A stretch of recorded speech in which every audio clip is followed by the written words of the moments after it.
하나님 말씀은 요한복음 15장 6절부터 7절까지 말씀입니다. 요한복음 15장 6절부터 7절까지 말씀입니다.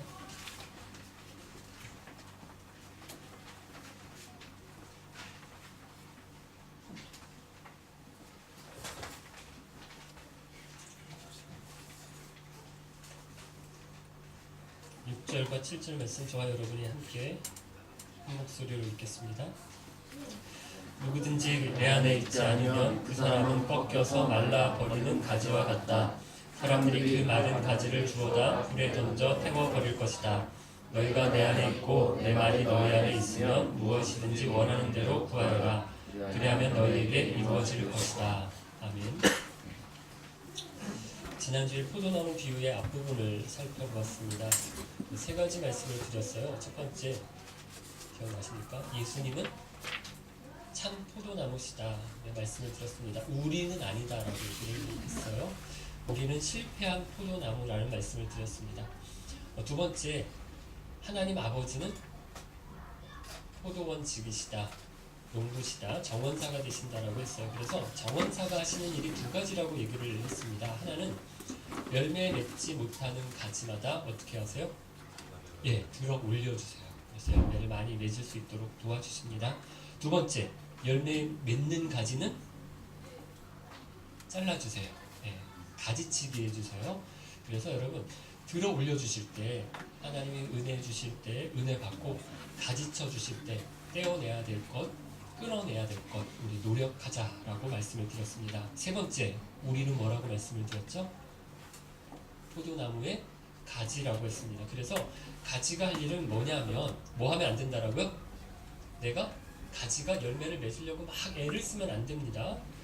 내가 열매 맺으려고 하면 이상한 열매가 나온다라고 했어요. 열매 맺으려 하지 말고 붙어 있으려고만, 포도나무에 잘 붙어 있으려고 노력하라라고 하는 말씀을 드렸어요. 그러면서 제가 코이노니아라고 하는 말을 이렇게 설명을 해드렸었죠. 오늘 본문은 포도나무 비유에서 이어지는 내용인데 두 가지 말씀이 있습니다. 6절에 내 안에 있지 않으면 어떻게 되는지, 내 안에 있지 않으면 심판에 대한 말씀을 하시고요. 7절, 내 안에 있으면 어떻게 되는지, 어떤 복을 받는지 약속을 해주세요. 그래서 심판과 복 주심에 대한 두 가지 말씀이 나오는데, 먼저 심판에 대한 말씀을 먼저 보겠습니다. 6절 말씀을 살펴보면 같이 한번 읽어볼까요? 6절 말씀. 누구든지 내 안에 있지 않으면 그 사람은 꺾여서 말라버리는 가지와 같다. 사람들이 그 마른 가지를 주워 다 불에 던져 태워버릴 것이다. 제가 지난 주일에 6절 말씀을 얼핏 보기에 굉장히 무서운 말씀이다라는 이야기를 했습니다. 어떻게 들리는가 하면 6절 말씀을 자칫 잘못하면 우리가 어떻게 되는가 하면 꺾여버리는구나, 말라버리는구나, 그래서 말라서 불에 태워지는 거구나, 이렇게 생각이 듭니다.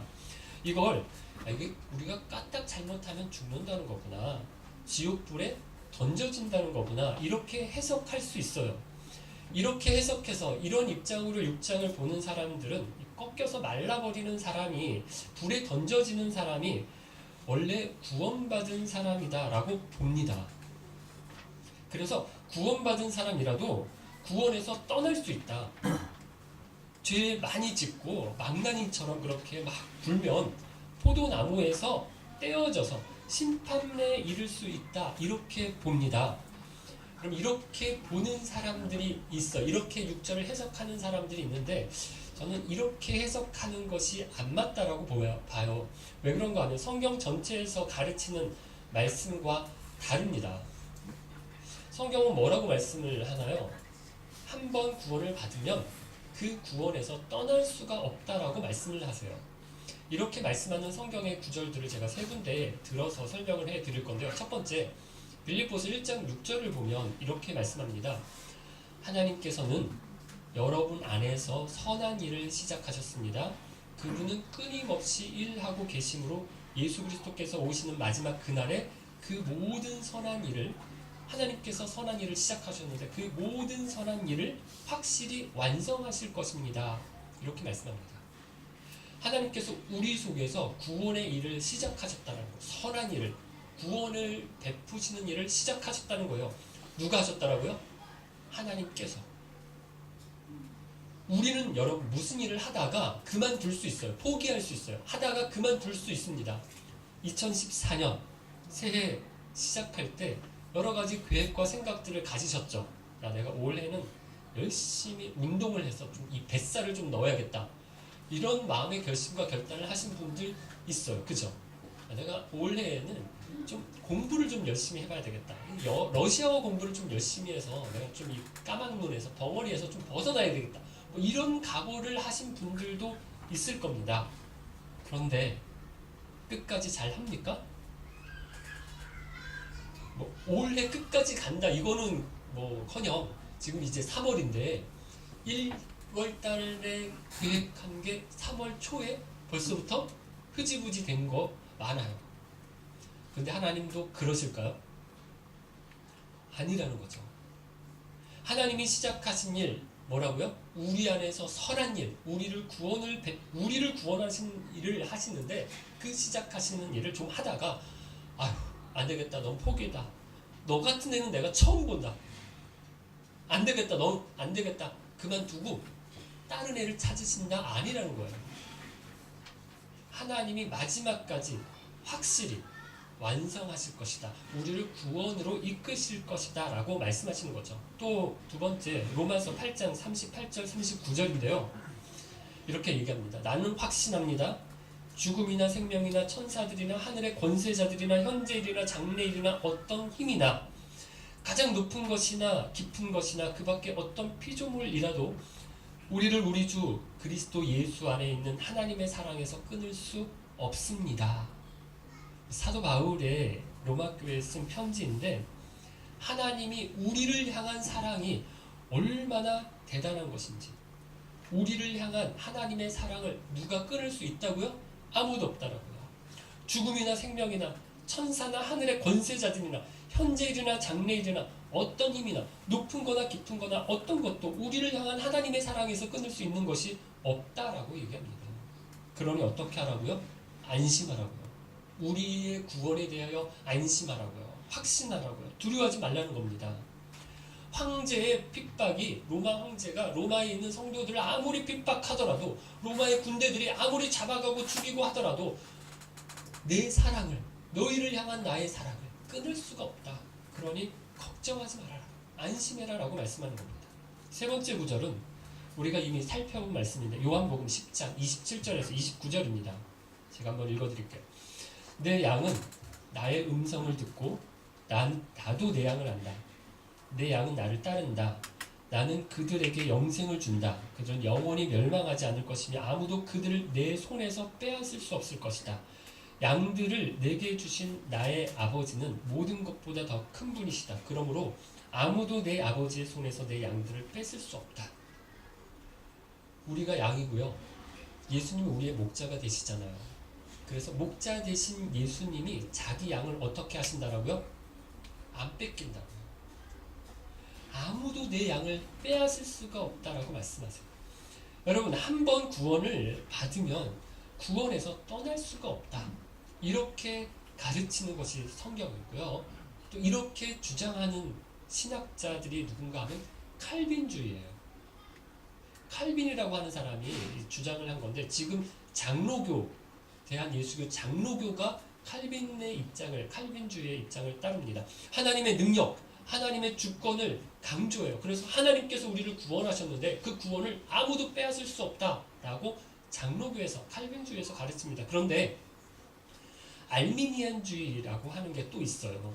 17세기 아르미니우스라고 하는 사람의 주장을 따르는 사람들을 알미니안주의라고 이야기를 하는데 이 사람들은 하나님의 절대적인 주권과 권세보다 사람의 자유의지를 더 강조를 합니다. 그래서 구원을 받기는 받았지만 한 번 구원받은 것이 끝까지 가는 게 아니라 구원받은 사람이라도 구원에서 떨어질 수 있다라고 이야기를 합니다.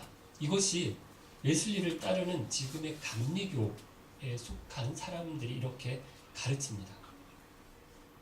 제가 가능하면 주일 설교 시간에는 어려운 이야기를 안 하려고 하는데 잘 모르겠는 분들은 그냥 우리 교회가 장로교회입니다. 이제 장로교는 칼빈의 입장, 칼빈의 해석을 따릅니다. 그러니까 구원을 받으면 놓칠 수 없다. 이렇게 이해를 하시면 되는데요. 왜 그렇죠?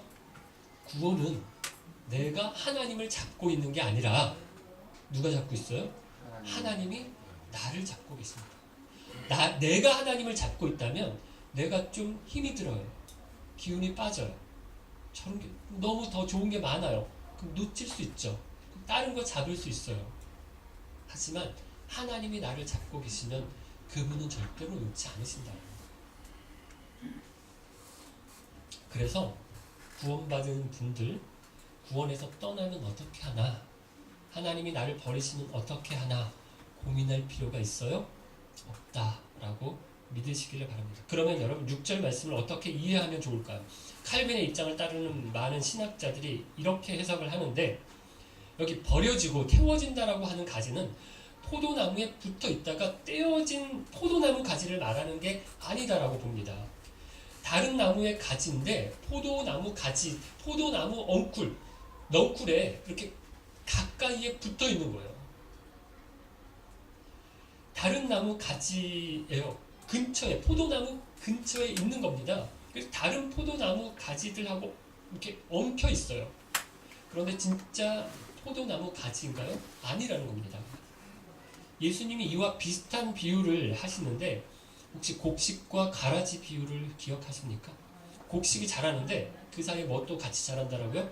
가라지도, 잡초들도 같이 자라난다는 거예요. 사이사이에 가라지가, 곡식과 가라지가, 잡초들이 같이 있어요. 그래서 뭐가 곡식인지 뭐가 가라지인지 잡초인지 잘 구분이 되지 않는다라는 것입니다. 여러분, 예수님 당시에도 이런 사람들이 있었습니다. 곡식 속에 있어요. 곡식 사이사이에 있어요. 그래서 얼핏 보면 곡식 같아요. 그런데 가라지들이 있었어요. 누구죠? 예수님 당시에 바리새파 사람들이죠. 사람들이 볼 때는 신앙 제일 좋은 사람들이다라고 생각했어요. 경건한 척은 혼자 다 합니다. 성경 굉장히 많이 알고 있고 외우고 있어요. 기도 하루에도 열심히 나가서 기도합니다. 그런데 예수님께 가장 많이 혼나요. 예수님의 제자 중에도 있었어요. 누구죠? 다릅니다. 그렇게 열심히 예수님 따라다녔잖아요. 예수님 말씀 제일 많이 들었고요. 배웠습니다. 행하시는 이적들 자기 코앞에서 두 눈으로 다 봤어요. 그런데 예수님 배신하고 팔아넘깁니다. 여러분, 구약 시대에도 있었어요. 이스라엘 나라가 다 하나님의 백성들이잖아요. 그러면 이스라엘 사람이고 이스라엘의 국적을 가지고 있고 유대인의 혈통에 있으면 다 구원을 받나요? 아니죠. 율법을 알고 제사도 드려요. 그런데 하나님을 떠나서 우상을 섬기는 사람들이 있었다라는 거예요. 이건 일반 백성들만 그랬던 게 아니라 왕들 중에서도 하나님을 섬기는 것 같지만 겉으로는, 실제로는 마음으로 우상을 섬기는 왕들이 많았다라는 거예요. 선지자들 중에서도 있었어요. 하나님의 말씀을 맡아서 그 말씀을 사람들에게, 백성들에게 전해주는 선지자들 중에서도 거짓 선지자들이 있었어요. 가라지들이 있었어요. 그래서 하나님이 전하라고 하는 말씀은 안 전하고 자기가 전하고 싶은 것, 사람들이 듣고 싶은 말을 전했어요. 사람들한테 인정받고 인기를 얻었어요. 하지만 하나님으로부터는 거짓 선지자다라고 말하는 사람들이 많았다는 것입니다. 여러분, 오늘 교회도 마찬가지입니다. 교회 등록했어요. 교회에서 세례를 받았습니다. 입교를 했습니다. 교회당에 나와서 주일마다 예배를 드려요. 봉사도 하고 헌금도 하고. 그런데 그렇다고 다 구원받은 사람 아니에요. 얼마 전에 어떤 분은 자기가 한국에서 다녔던 교회 목사님이 구원받은 사람이 아니다라고 생각을 하신다라고 말씀하시더라고요. 이름을 대면 다 아는 분이에요. 그 목사님, 그 교회가 굉장히 유명한 목사님이고 유명한 교회입니다. 그런데 이분은 자기가 그 교회에서 쭉 다니면서 보니까, 그 목사님을 보니까 그렇게 거짓말하면서, 그렇게 교회를 힘들게 하면서, 그렇게 성도들을 괴롭히면서 그 목사님은 구원받지 않은 게 맞다라고 본인은 생각하신다라는 얘기를 하시더라고요. 그럼 어떻게 알겠습니까? 그분이 구원을 받았는지 못 받았는지 우리가 알 수는 없어요. 그런데 많습니다. 내가 기독교인이다. 이렇게 말하는 사람들 중에서 주일날 아침에 교회당에 나와서 예배 드리는 사람들 중에서 많아요. 아직 구원받지 못한 사람들이 많습니다. 그런데 문제는 몰라요. 자기가 구원받았는지, 구원받지 못했는데도 구원받았다라고 생각을 합니다. 그런데 실제로는 구원받지 못한 사람들이 있습니다. 사랑하는 여러분, 구원을 받은 사람은 구원에서 절대로 끊어지지 않아요. 맞습니다. 그런데 구원을 받지 못했는데도 자신이 구원받은 것으로 알고 너무 안심하고 살아가는 사람들이 많습니다. 그래서 여러분, 저는 여러분을 좀 흔들어 드리고 싶어요. 불안하게 해드리고 싶어요. 내가 이게 구원받은 게 맞는지 틀린지 좀 이렇게 의심을 해보도록 해드리고 싶어요. 한번 돌아보세요. 여러분, 이건 나쁜 게 아닙니다. 내가 어디에 붙은 가지인지 자꾸 확인을 해보세요. 무늬만, 모양만, 겉으로만 그리스도인인 건 아닌지, 아니면 진짜 예수님을 내 삶의 주인으로, 구원의 주님으로 알고 믿고 의지하고 있는지 자신을 자꾸 돌아보시기를 바랍니다. 왜 그렇습니까? 너무너무 중요하기 때문입니다. 작년 말부터 러시아 입국이 안 된다는 분들이 우리 가운데 이렇게 있었어요. 한국 사람들 가운데 한국에서 러시아로 오다가 공항에서 이렇게 돌아가는 사람들이 몇 있었다라는 이야기를 우리가 들었어요. 선교사님들을 만나서 들어보니까 얼마 전에도 대학원 다니는 분인데 공항에서, 모스크바 공항에서 세르베초보에서 입국이 거부되어서 한국으로 돌아간 분이 있었다라고 얘기를 하시더라고요. 교통범칙금을 3번 납부하지 않은 게 있었다라는 거예요. 그래서 이제 못 들어오고 한국으로 돌아갔다라고 하거든요. 얼마나 황당합니까? 자기는 러시아 당연히 들어올 거라고, 들어올 줄 알고 한국에서 비행기 타고 왔습니다. 초청장 받아서, 비자 받아서, 짐 바리바리 싸들고 먹을 것 막 잔뜩 막 20몇 킬로씩 꽉 채워가지고 공항에 왔어요. 9시간, 10시간 비행을 해서 공항에 내렸어요. 그런데 출입국 심사에서 못 들어온다고 이렇게 돌려보내는 겁니다.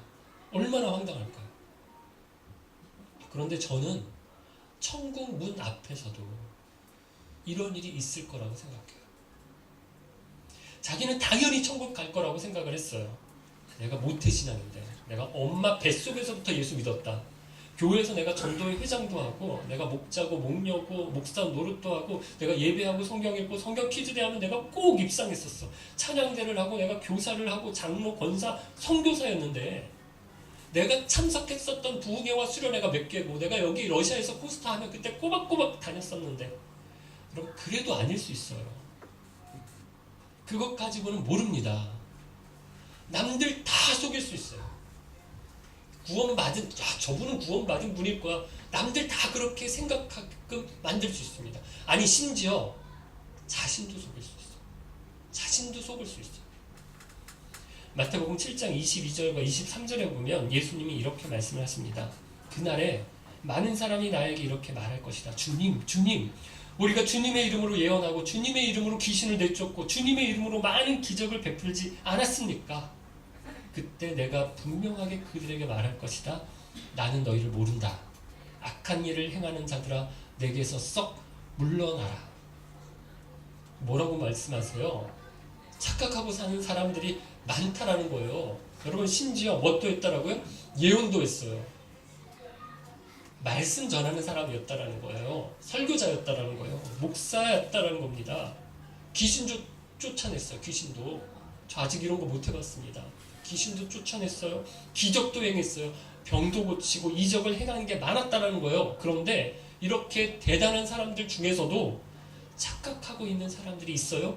있었다라는 거예요. 그래서 자기는 당연히 천국 갈 거라고 생각하고 천국 문 앞에 와서 있는데 입국이 거부가 되었다라는 거예요.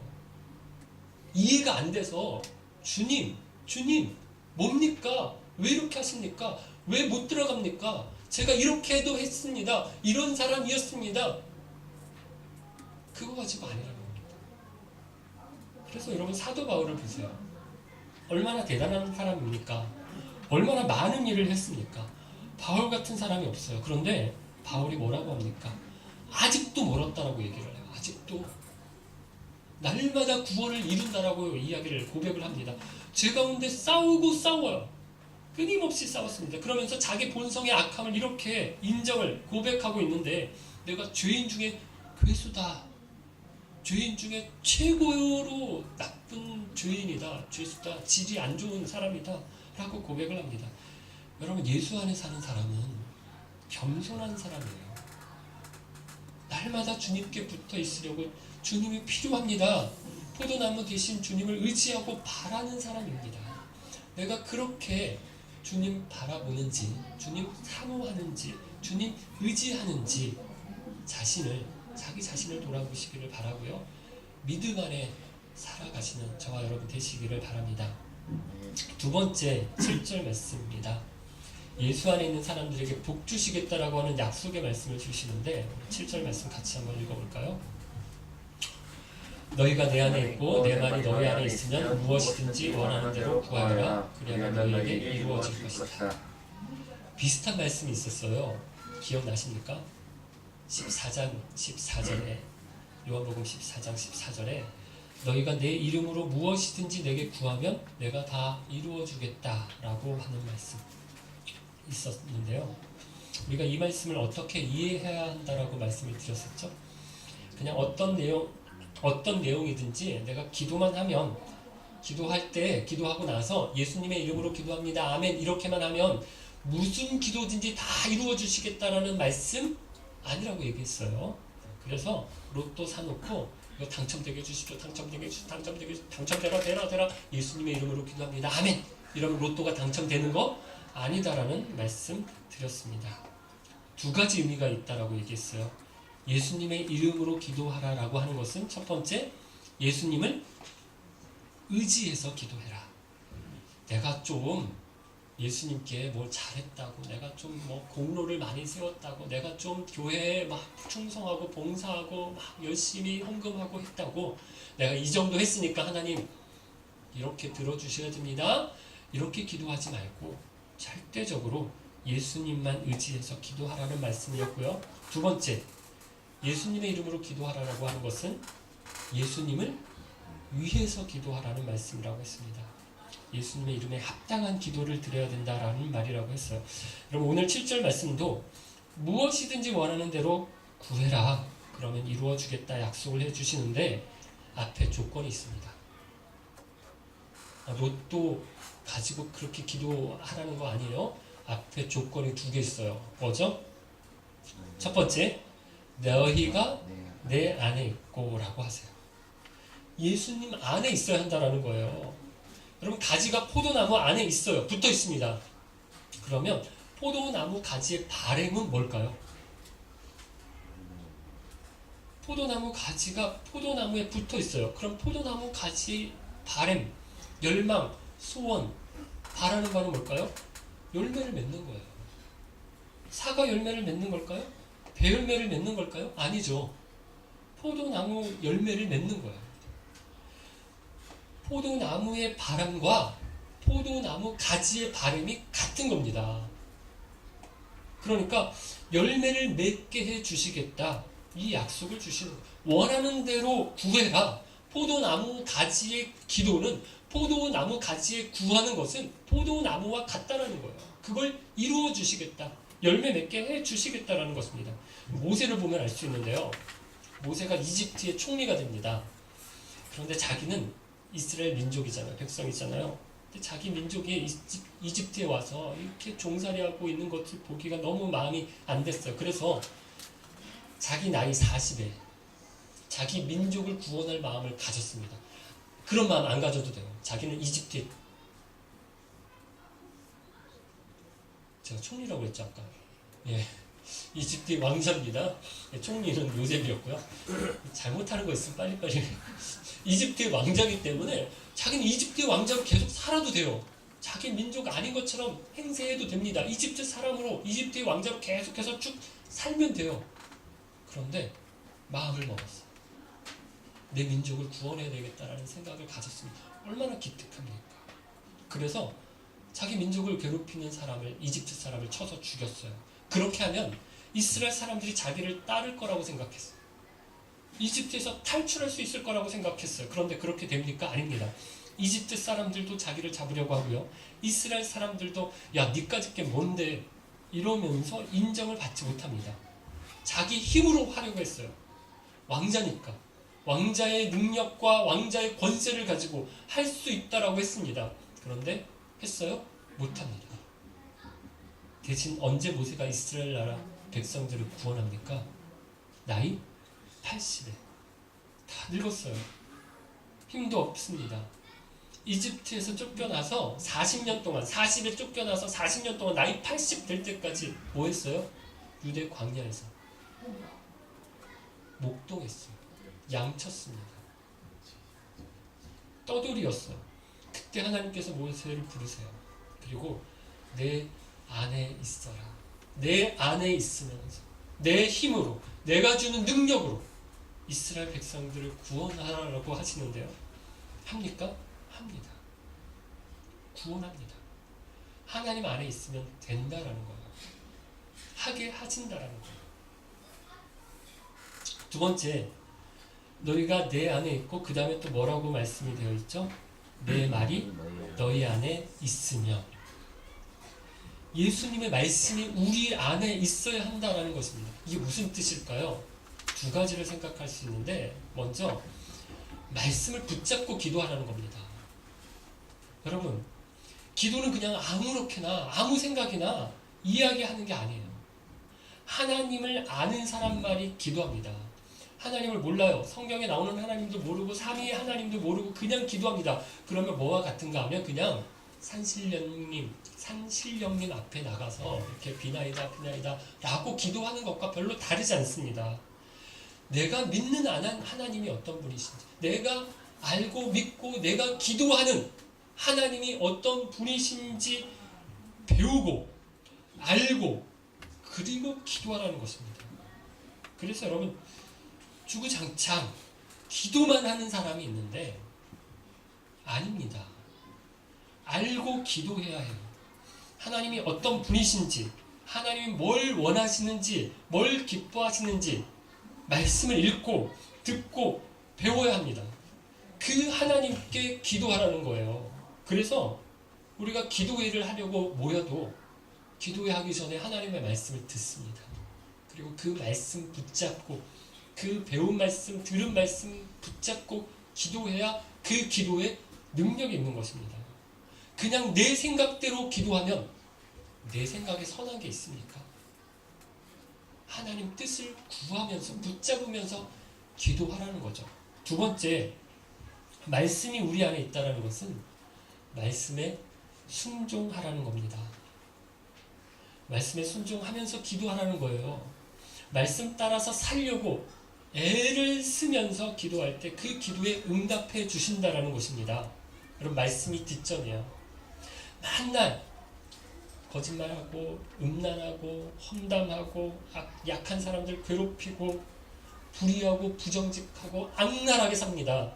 그러면서 기도해요. 그러면 그 기도를 들어주세요? 안 들어주신다는 거죠. 그래서 여러분, 하나님이 가장 기뻐하시는 것이 이웃사랑이거든요. 너희들 나를 사랑하는 만큼 이웃을 사랑해라 라고 말씀하시는데, 여러분, 남을 사랑하는 거 하나님이 너무너무 우리에게 기뻐하시는 일입니다. 그러니까 나 말고 다른 사람 위해서 기도해 주세요. 하나님이 너무너무 좋아하세요. 그럼 우리가 목장에 모여서 모임을 하면서 서로 기도 제목을 나누고 서로를 위해서 기도하는 것이, 여러분, 이게 기도 응답의 최고의 비결이고요, 방법입니다. 내 기도는 가급적 다른 사람에게 시키세요. 기도를 나를 위해서 이렇게 기도해 주세요 라고 다른 사람에게 자꾸 귀찮게 얘기하세요. 그리고 기도하니 너 나를 위해서 자꾸 물어보세요. 내 기도에 응답받는 비결은 남에게 내 기도를 시키고, 그리고 남의 기도를 내가 해주는 겁니다. 여러분, 이런 게 상부상조죠. 이런 게 코이누냐입니다. 하나님과 우리가 연결이 되지만 성도들이 또 연결이 되는 거예요. 성도의 필요, 지체들의 필요, 지체들의 기도의 제목을 내가 듣고 기도해 드리는 겁니다. 이게 공동체입니다. 사랑하는 깊은 가족 여러분, 얼마 전에 이집트에서 폭탄 테러가 있었어요. 이집트 국경을 이렇게 통과해서 이스라엘로 넘어가려고 하는 국경지대 버스가 정차 중에 우리나라 관광객이 탄 버스였죠. 폭탄이 터졌는데요. 알고 보니까 가이드를 했던 집사님이시래요. 집사님이 이집트에 이제 있었던 집사님이 몸을 던져서 이 자살 폭탄을 허리에 찬 사람을 버스 밖으로 밀어냈다라고 이야기를 해요. 그래서 여러분, 사람들의 버스 안에 타고 있는 사람들의 인명 피해를 많이 줄일 수 있었다라고 이야기를 하죠. 자기가 관광 가이드예요. 자기 손님들이에요. 이 사람들 지키려고 어떻게 했다라고요? 몸으로 온몸을 던져서 막았다라는 거예요. 자기 안에 들어온 사람들, 자기가 책임 맡은 사람들 지키려고 자기 몸을 던졌다는 거죠. 하물며 우리 예수님이 자기 안에 있는 사람들, 자기 안에 거하는 사람들 어떻게 하실까요? 목숨 걸고 지켜주십니다. 보호해 주십니다. 뭐든지 원하는 것 들어주시고 이루어 주십니다. 중요한 것은 무엇입니까? 박혀 있는 것. 그 안에 거하는 것입니다. 예수님 안에 있는 거예요. 주님 안에 거하십니까? 주님 안에, 예수님 안에 있습니까? 아직 예수님을 나의 구주로 영접하지 못하신 분들, 주님 앞에 나아가시기를 바랍니다. 저를 따라서 한번 기도해 주시겠습니까? 저를 한번 따라해 주세요. 주님, 저는 주님이 필요합니다. 나의 모든 죄와 허물을 다 담당해 주시고 나를 위해 십자가에 죽어주신 주님, 나를 자녀 삼아 주셔서 감사합니다. 저를 받아 주옵소서. 예수님의 이름으로 기도합니다. 아멘. 진심으로 기도하시면, 이렇게 진심으로 주님 바라보면서 기도하시면 주님이 저와 여러분을 받아주십니다. 맡아주십니다. 지켜주십니다. 보호해주십니다. 주님 의지하시고 주님과 연합해서 살겠습니다. 결단하시는 저와 여러분 되시기를 바라고요. 교회는 오래 다녔지만 내가 구원받았는지 헷갈리시는 분, 내가 무늬만, 모양만 그리스도인은 아닌지 자기 자신을 자주 돌아보시기를 바랍니다. 이건 여러분 조심하면 할수록 좋은 거예요. 자주 하면 할수록 좋은 겁니다. 그리고 겸손히 주님 의지하시기를 바랍니다. 주님 앞에 바짝 엎드리세요. 주님 사랑합니다. 주님과 항상 동행하겠습니다. 가지가 나무에 붙어 있는 것처럼 주님께 붙어 있겠습니다. 주님 원하시는 열매 많이 맺겠습니다. 그렇게 소원하시고 기도하며 살아가시는 저와 여러분 되시기를 주님의 이름으로 축원합니다. 같이 찬양 드리겠습니다.